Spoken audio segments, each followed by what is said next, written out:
Kale, webale kubango chekumide ku BBS Telefina. We are streaming live on our Facebook page. Please share the page. Mujisharing, extend the love. So that buli omu akimanya nti wetuli. We know the times are not the best. Samukaga buli omu agamba Jackstar Samukaga, but we believe when something is good, it will always stand out. And this show is going to give you the importance of staying out late. Kali, laneke mbale jagalo stretching ensonga yo. Yes. Mwagala babasasule. Mbadde nkunyonyola kino. Nti nze ndabira ddala nga bakitaffe mu mwoyo. Omanyi tubasaamu ekitiibwa. Weewaawo batuyise ebigambo nti tuli ba Illuminati tugezako okuwabya abaana, but amazima tulina ogoogera. Ekituufu kiri nti Jackstar oteeka okuba ogenzeko mu church. Mu church tuina ebiweebwayo bya mirundi nga 8. Juzi omwana ya posting ebiweebwayo nga biringa mu 12. Tuina offering, tuina ekimwe ky'ekumi, tuina ensigo, tuina ez'okuzimba, abasumba balina media houses waliyo offering eya media. Ino sasula live. Eya Facebook. Natalino ino sasula live. Kakati njagala otunule ku all the Christian media olabako ka mobile money ka MTN nolabako ka mobile money ka Airtel. Oba kitegera lwaki omuyimbi wa gospel bwayogera ku kigambo sente yali musitane bowe baogera ku sente, it is okay. Oba kitegera kakati ekyo kye kisinga okumala muki amanyi. That's why tukuba omulanga eri bakitaffe bakyuseemu bana abaana abayimbi ba gospel balina embeera gye bayitamu nzibu nnyo Jackstar. Naye tomanye ekizibu ekiriwo batya okwogera. Abasumba baba intimidating nti tugenda bagoba makanisa baba tiisa tugenda batwala ekitalya baba tiisa tugenda obujja watu confront ekigambo kyo. I thought pastor is final, but pastor they are simanyi they should be Jackstar. Wachodda mu bigambo by'aba pastor. Wuliriza Jackstar. Nabadde mu WhatsApp group y'abasumba. Era nen airing out views zino ne opinions zaffe. The best that they could do bakitaffe mu mwoyo abasumba ababuulira enjiri kwe kunkwata ne bankasuka out of the WhatsApp group. Mbuuza Jackstar, bw'obeera omulwadde n'ogenda mu ddwaliro dokita akugobera bweru? Oba kitegera bakugobe mu gurupu ng'oyogera nnyo gurupu y'abasumba. Waliwo ne kanisa emu gye nagenzeemu nga waliyo meeting y'abayimbi era nayo ne baŋŋaana okuyingira. Gwe president? Nze president w'abayimbi ba gospel. Omukulu ono under the receipt you paid? Kakati kankunyonyola. Mbadde muyimbi wa gospel emyaka 15 emabega. Nze ekyanzijja mu kuyimba. Enyimba zange kweziri ku YouTube, enyimba zange weziri websites zona zizirina. Teka mu Space Mugisha. Nenfuka content creator nemba yingirira ba Jackstar chimplachi. Tomancha kitegeeza okukola music emyaka 15 naye nga tosobola kulaga sente jojje mu music. Ngosasula sente nyingi mu studio. Chikulesa music kukuweereza kufuna sente because nabyo tubyawule. Kakati biri ebintu bibiri. Omusumba olwaleera avuga. Omusumba olwaleera ina wasula. Omusumba olwaleera ina family. Yazimba kizimbe tekyakeererawo. Sirina nina family ensasula rent, ensasula amasannyalaze, nina bills meeting. Fete tugamba nti osasule gospel music. Ali expensive Jackstar. Tosobola sasula content. Eno receipt yo soko ntereko receipt eyo. Yes. Yo receipt wagisasula di 17 nga lumo ogw'omunaana. Ejo myaka emeka. Receipt eyo si ekigundi ya si pastor Kiganda. Ale tulina ne receipt endala ey'omwana nga ye eyiye ya 2020. Ka Jackstar tubuuze ekibuuzo. So ku cha receipt what happens? Receipt bakusasula yaje na sasula Kingdom Radio. Ekitegeera nga nsasudde nti nkonfaminga nti omutwalo gwensasula gwa luyimba lwendeese. Okuyimba dukuba osasula omutwalo. Bulungi nnyo. Naye ng'atenze bwe ngamba nti banaye bwe manzija ku church. Sigambye kunsasula kubanga tosobola sasula content owa gospel you cannot. Naye ngambye nti nkoze audio taddemu amafuta nina okwambala obulungi ndabikire bulungi ku kituuti kyo. Okitegeera nina okujja nga akabiri nkoze eki nkasaze nejenva kanzeeyo ekikopo ky'amata. Naye kati n'olemu okumpa omuki. Naye atenze wenzize nina okusasula omutwalo za nnyo oluyimba lwange. Basasula omutwalo. Jackstar mbuuza is that fair? Ate sina kuluzannya.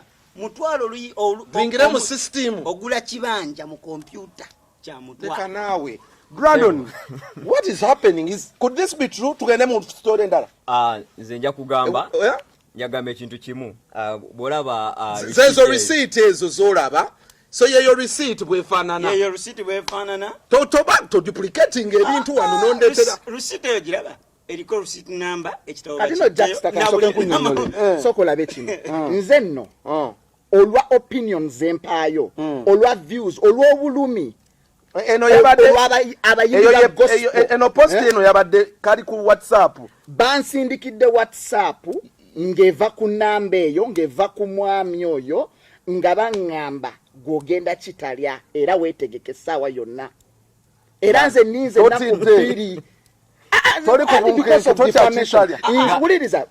defamation nze sinaba ku diffamingako omuntu yenna Jackson omuntu bagamba tambula n'abantu kitegeeza oyinza n'obutagenda kitale n'ekintu tekikola kitya nekikutuulako what is your take Brandon nze nja kusooka kugamba abasumba abakyaganye okuyambako abantu baneeno ba musicians ensookera ddala UPRS tezze kubanyuunyunta but njagala tukkirize Uganda Performing Rights Society UPRS yes eyambako abayimbi baneeno okufunako akatono otegeera royalty zaabwe they deserve it it's a gift kubanga kati ne boogenda mu nsi ebweru zonna ze twegomba American everywhere bona abayimbi baabwe aba gospel babatwala nga ba artists so they collect money from bonna tebabaawula oba Chris Brown oba ani basinaki bonna bafuna bonna era esaaza kakati bw'oba oyagala okukakasaako place na kisong ku YouTube oba ku Facebook ojja kujja bajja ku striking down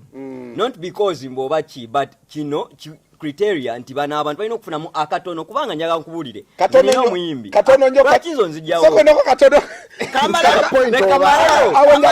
stretching amgatike mtu nsemozi yes nze nino omuyimbi eri bulamu esaaza kakati twafulumiza oluyimba etala this is a video that has cost us 5 million omuyimbi oyo abadde takola okitegeera kubanga batoka nogamba muno tubaleeta mu sachula mu bivulu ne bayimayimako but it's because tubagala bateiningeko kakantu ako ate n'emyoyo gye basumba bagijja eno you cannot tosobola kusumba muntu ali mu church so balina kuva eno mu bantu and their music nene wafa azanyibwa so baba wakatonako tukyali but I think netteeka wennyini mu UPRS weriri bapastors abo sente zinzo okubanga nyingi nga bagamba but they can still negotiate with UPRS there is room for that ne bagana mu wakamu $5 million ekitundu no in case wanga nyingi basobereza katono nyo New York munzikirize tuli mu kukabira goni naye katujagulizeko munaffe New York mumanyi he was initially signed under big talent navayo ne yetengerera so yafunye first trip ye to Turkey yali muvuzi wa boda salama kati you can imagine yatani kanedi puzzle aba gospel baba tali ku boda ne ku bigere so he's in Turkey Abudeyo is narrating to us his first trip to Turkey Stipperman wali one is going to be engaging I want him to give me his opinion Stipperman formula if you remember that gentleman Chiboko Yamasanso katsoka tufune muganda wange excitement here from Turkey tukomeo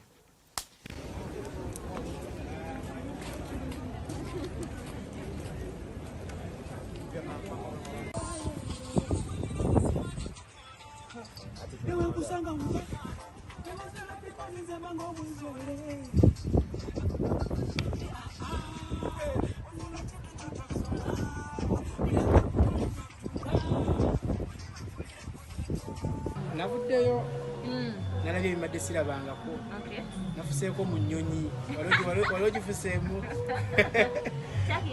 Taki yabadde nnungi nnyo yanyumye nnyo kugamba nageze n'omusajja ate omusanyusa nga buli kimu kinnyumira bingi bye nalaba ennyonyi ng'esituka bwe kugamba momenti eyo nali singa okwagala ne momenti eyo nagirabye ate netuuka wamu nenyiza ennyonyi wadde esituka ate amatu ne gannuma negamba byomuga muluma kaganga zisibika buli kimu sikitegeere emmere yamu nga buli kimu kipya gyendi so buli kimu nadde ndaba kipya naye nga ate nanyumiddwa nnyo nagenda kuyemba nalina show ne mariachi bamita DJ Frank J wali omulala bamita Bruce Mawanda beyo Turkey be batuyita netukuba bulungi endongo show zaali bbiri Uganda ne batwaniriza bulungi gwe abantu baagala music waffe nze kankola abantu bayimba ennyimba zange nga sisuubira na kusubira nti bazimanyi ng'ogyeko badde okimanyi ennyimira zonna ne baziyimba bulungi nnyo kale nasanyusa nnyo okubeerako ettaka nange Bulaya nakozeyo kolabo n'omuyimbi we bamuyita Bliss Mawanda video ntugishootinga video yakabi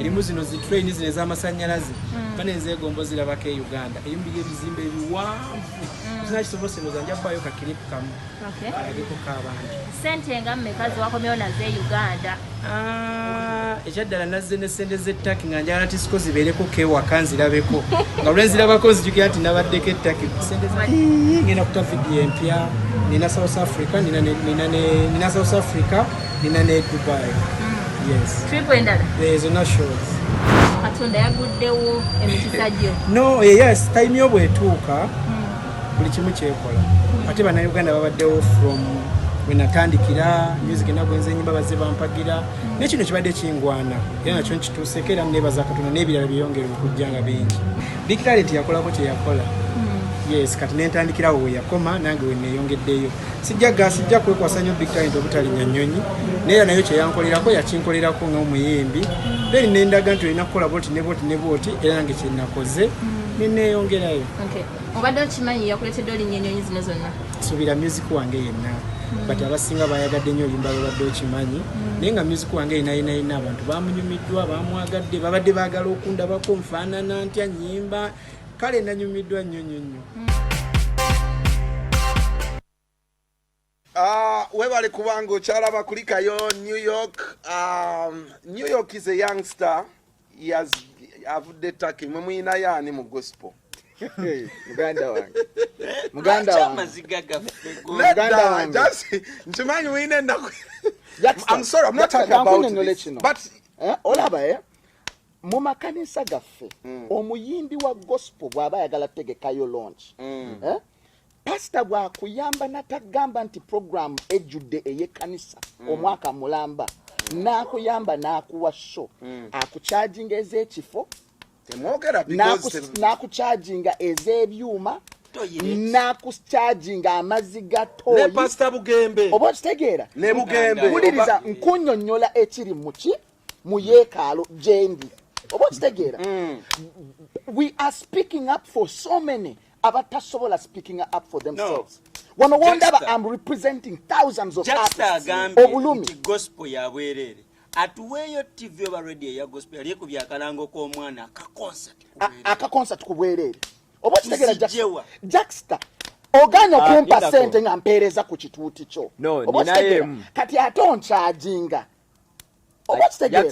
twagala ndinako njagala nze nganze I want to be neutral on one side kubanga mugi agambye muno media house emu ey'omukulu oli mukulu Bugingo ojjukira show ya Levikson eyo I can testify lindako kimanyi nti omusumba oyo abalibwanga nabbi wa bulimba ku lwokkola ekyo anti kyekyo kyenkugamba abalala bamulabanga nabbi wa bulimba yamba Levikson but yakola buli kimu ku bwerere